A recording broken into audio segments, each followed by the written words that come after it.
Hi everyone, welcome to my Shoreline studio. I'm Sybil Muschik and behind the camera is Joshua Blog. Today we're doing another concentration exercise, but this one will be a little bit more easygoing. We're looking at water. Now water has fascinating shapes when it's not being pummeled by lots of wind. And of course, usually with water, we have ducks and wildlife and so forth.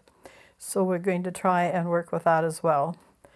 Now, I just want to show you one of our images, right side up. And you can see the shapes here. And we're going to be working with a variety of colors.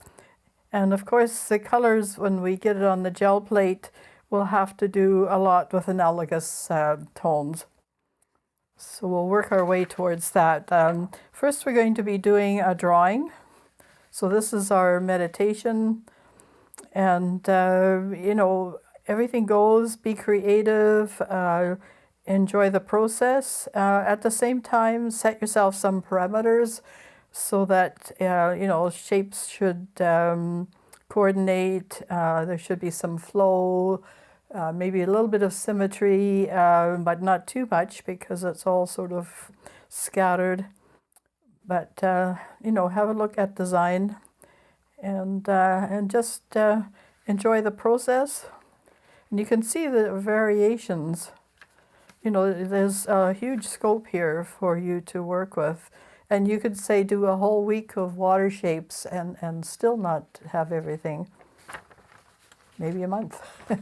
Here we're getting into more design and shading and dips and so forth. I'm using charcoal on this, but today we'll be using graphite. So this piece, this had to do with the ripped paper pieces that I've been working on. And I thought with all the colors, they're so harmonious and analogous that the water shapes would be perfect for this. So I will post maybe a result on my Shoreline studio or on Instagram, Shoreline03 in the future. We'll take one as an example to work on or work from. And you can work, you know, either portrait or landscape style, whatever. I've got it set up as landscape. And I'll get Josh to post up the imagery. And you don't want to be starting, when I said about design, you don't want to be starting right smack dab in the middle because your eye won't go anywhere else then. So say somewhere in here, a nice shape.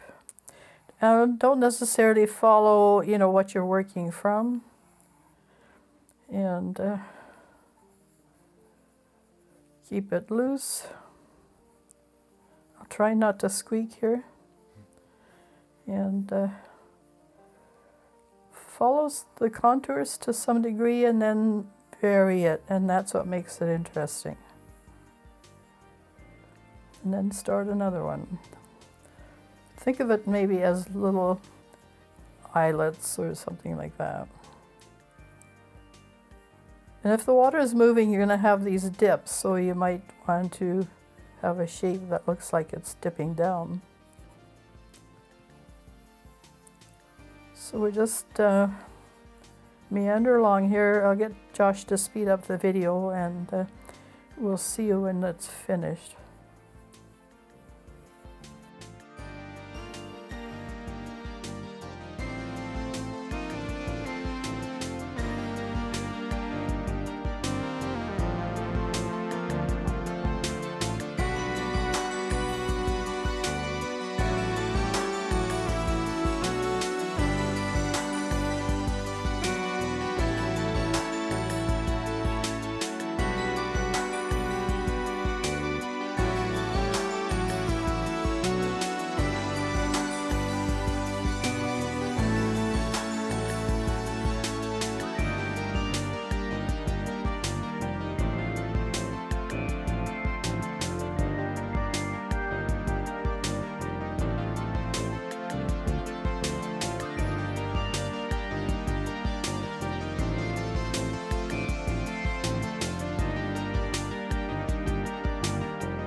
Okay, so I'm just did it very loosely, very quickly. Some things you probably want to maybe adjust a little bit, but for the most part. So this goes on the gel plate. And graphite transfers very well. I have my 8x10 gel plate ready here.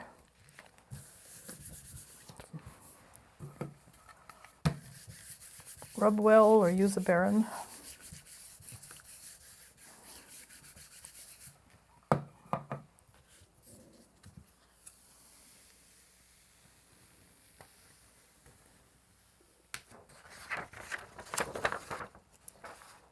So I'm just putting a little bit of matte medium on my plate here.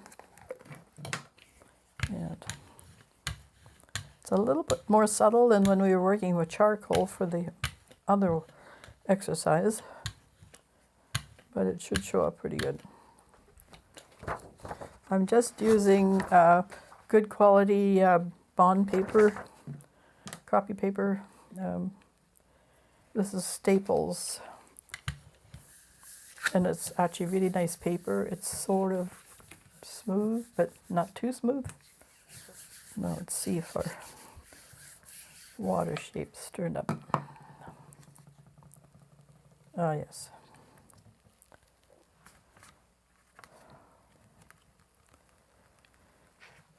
Oh, we have a few little things on there, but they came out quite nicely, as you can see.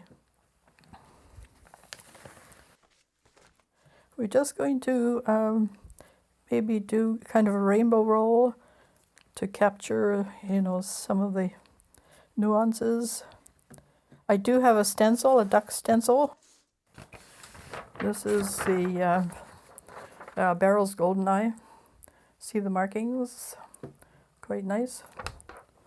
And I have the stencil to go with that.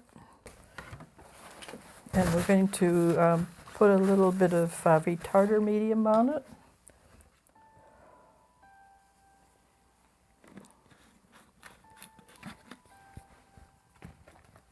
Let's use the lighter blue.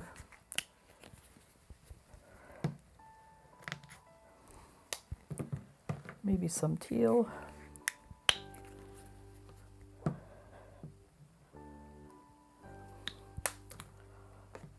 And some violet.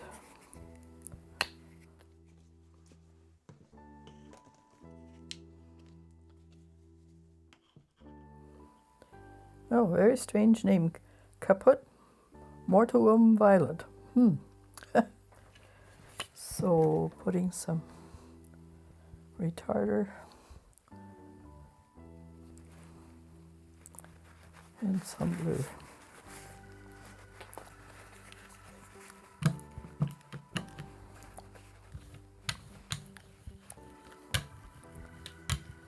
I'm just putting blotches here and there.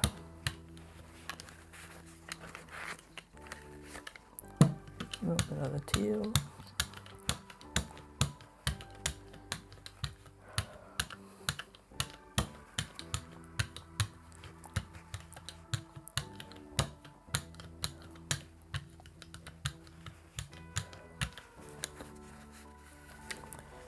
And a little bit of this violet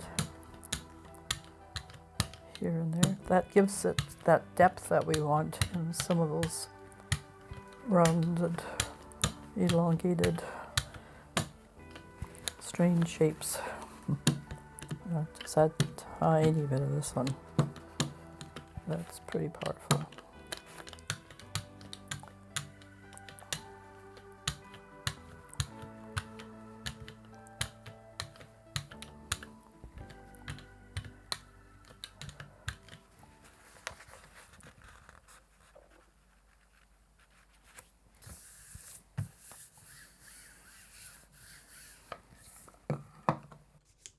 And that should give us our background. Yes. Whoops, down in here, not so much.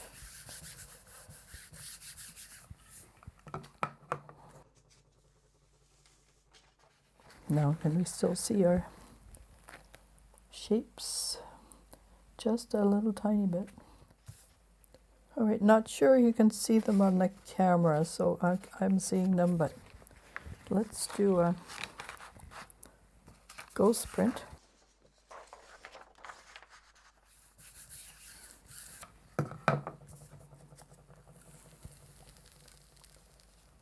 That's better.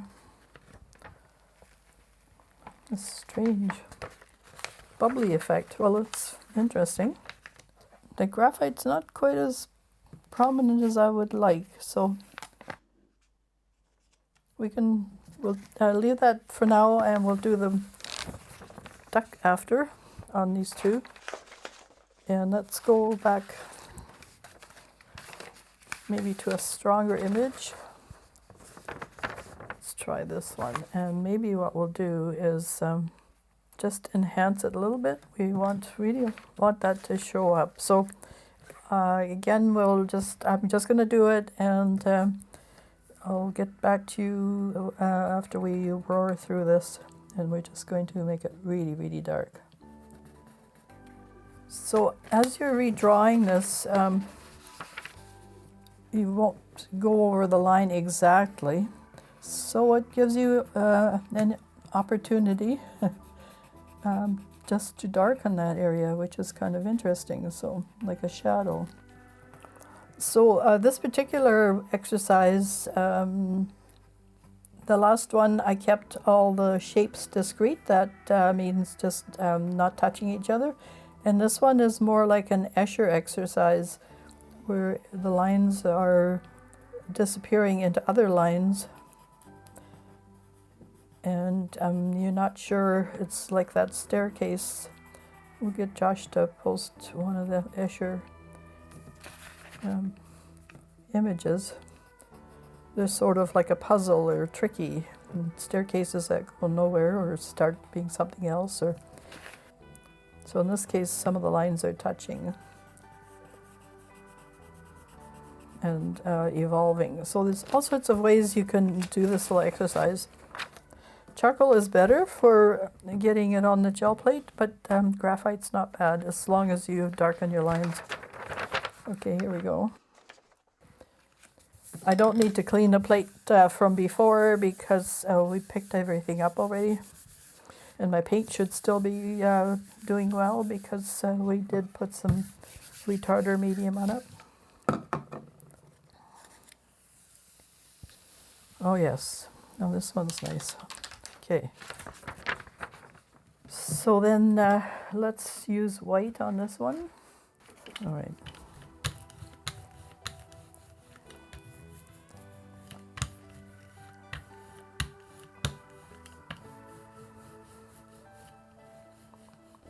So you can use matte medium, and probably other mediums as well. The golden open medium, I think, would work.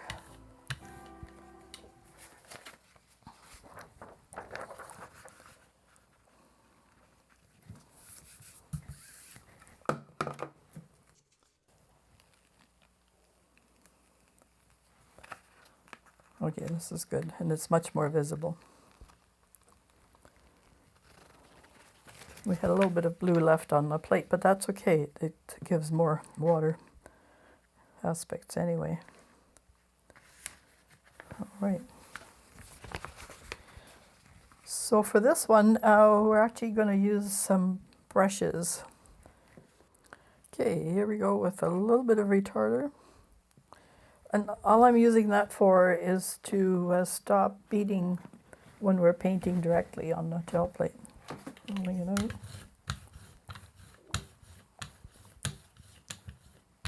All right.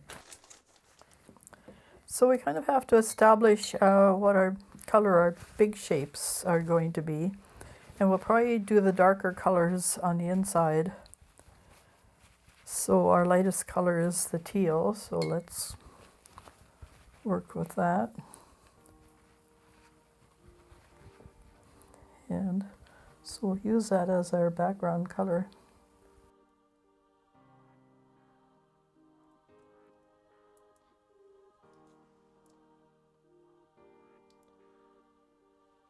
And here we're getting into that Escher situation where it's becoming something else.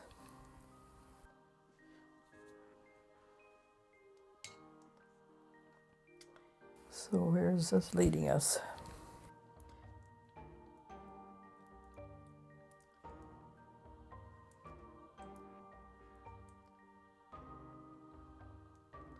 And it's part of the exercise because you're retracing this form and sort of getting caught up into it. So it's very meditative. We have some white left on here, but we're going to just smush it around a bit.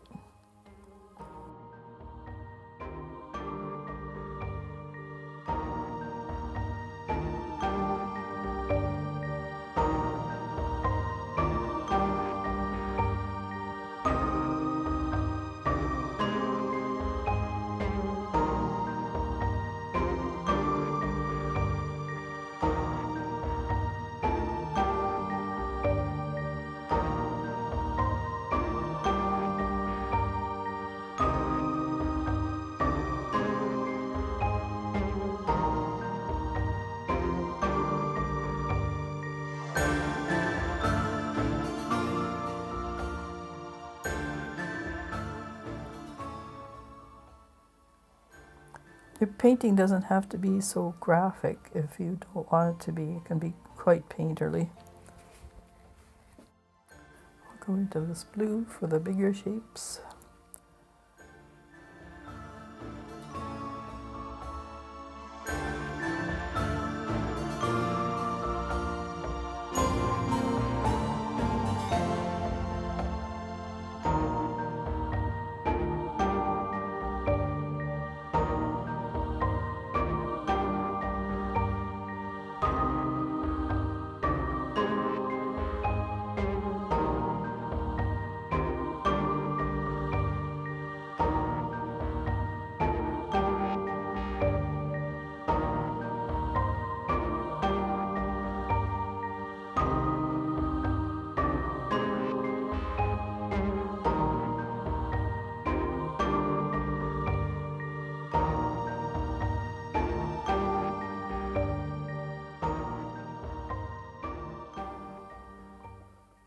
Painting these shapes is really quite relaxing, I must say.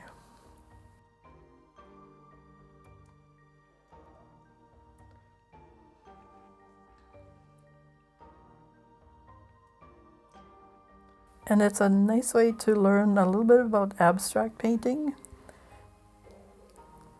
where, you know, these shapes are very amorphous, you know, they don't have a specific form. They just are, and this is a way with non-objective and abstract.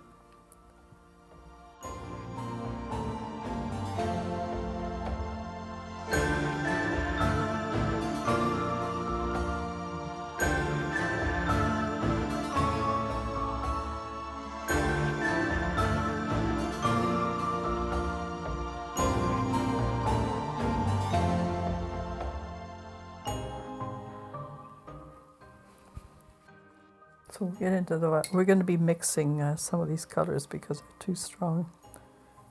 So a little darker.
just where is left here.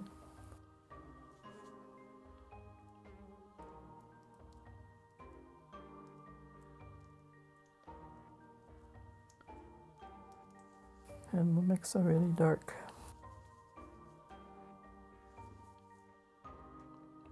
So just finishing off, looking at it. Now it's got to dry, so, and as it's drying, it's losing some of its color, so, but it will print quite brilliantly. And you get the idea, anyway. So that's our Escher portion of it. Now we're just going to take a few minutes to let it dry. Then we'll print it on top of this one.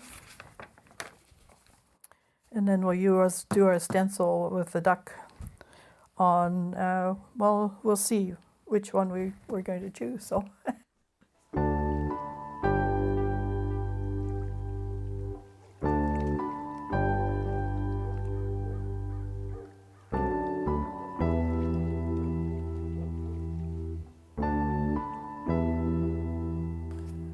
Okay, so we have our concentration exercise on here with a layer of paint. Not sure you can see all the different splotches and things, but we're going to use this one for our bird. And I think we can I'm just going to do it in black, and then we'll add the white highlights on top. And then of course composition, right? So where do we want to, dead center is kind of boring, so we might have it just coming towards, or you can, where it's leaving and maybe going over this far. And that might be interesting. All right, so put some black out. I'm just going to brayer it over, I think, and then we just touch it up.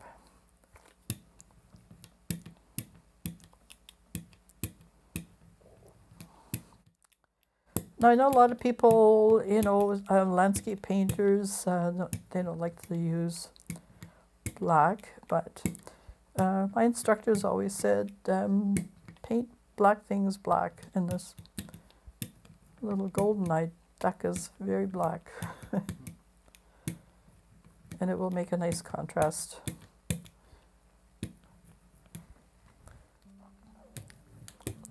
And we're just going to brayer it right on.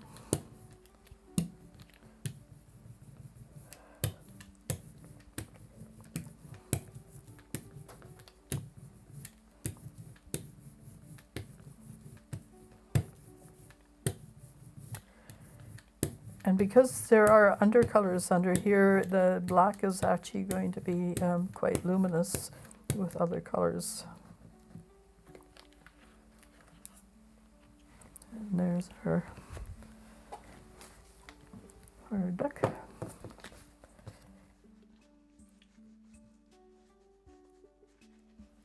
And that'll just take a moment to dry, and then we'll take some white out.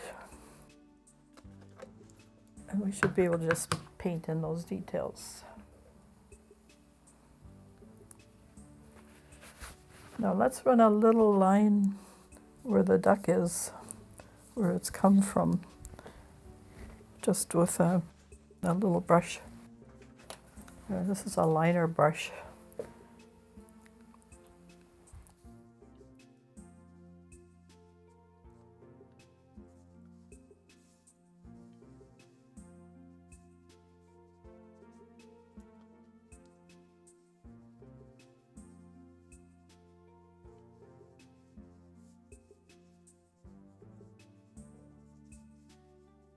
Okay, so here's my duck photo, and we'll just go from that. So they have a little white area in here.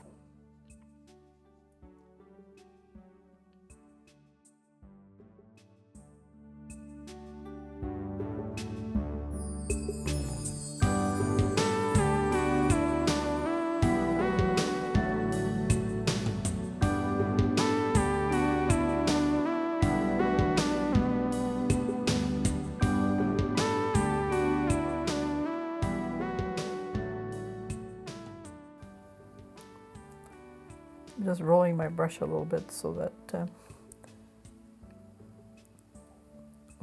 pig comes to a nice point.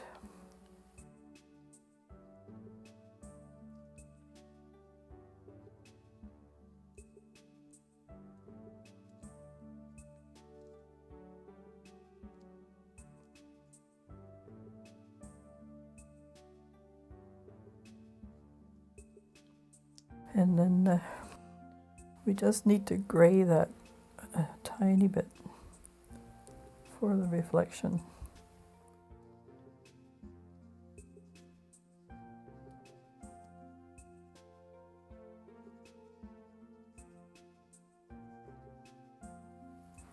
And there's a kind of a trick for doing that kind of thing. You hold it this way so that this shape has a bit of symmetry with the other one.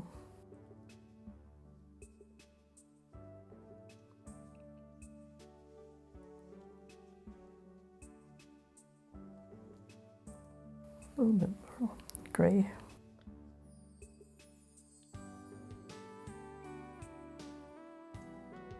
But it is a reflection, so the water isn't perfect. You know, the beak area is a little bit mushed from the water moving.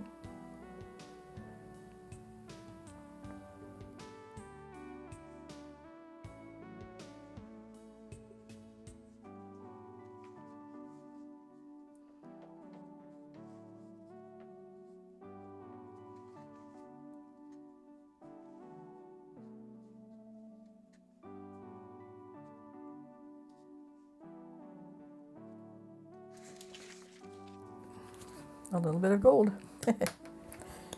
for the eye.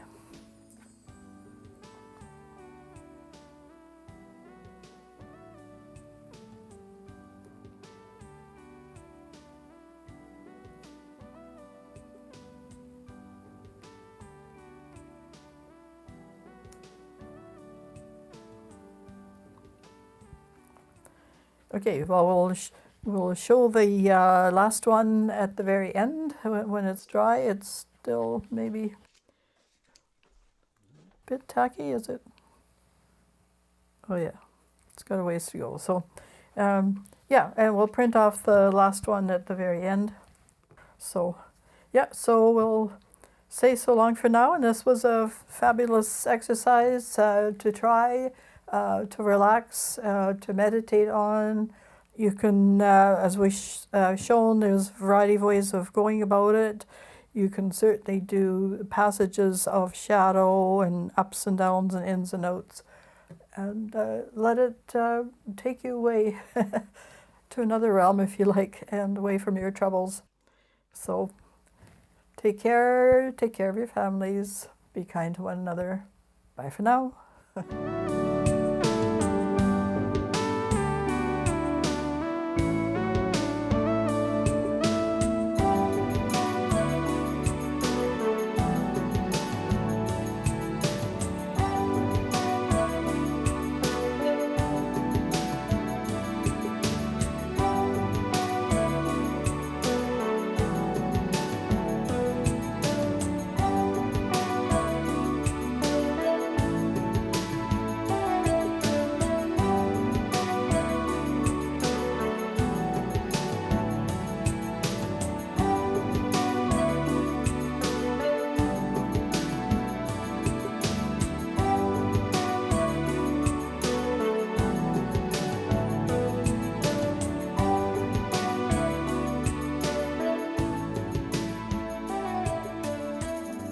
All right, so we already put on our white release coat.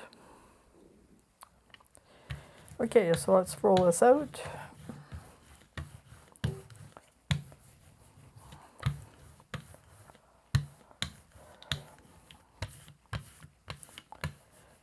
And I'm not sure all that will come up, but we'll see. And here's all our little meditations on water shapes.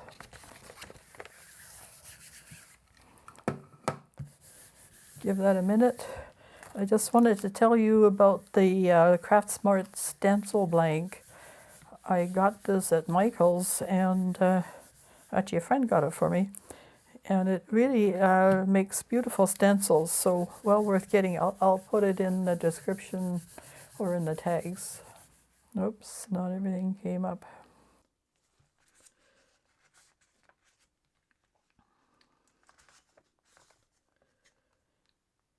All right, but it's kind of interesting. And I probably won't pull it totally off. I'll put a layer of or matte medium down. That happens sometimes when the paint sticks a bit. Okay, so to pick this up, all you need to do is put a little bit of matte medium down. Tiny bit of beading, because our base layer, you know, we had a bit of water on the brushes too, so you're going to get a tiny bit of beading, but it's all to the good because it gives you this beautiful water effect. So thanks again for watching, and don't forget to like and subscribe.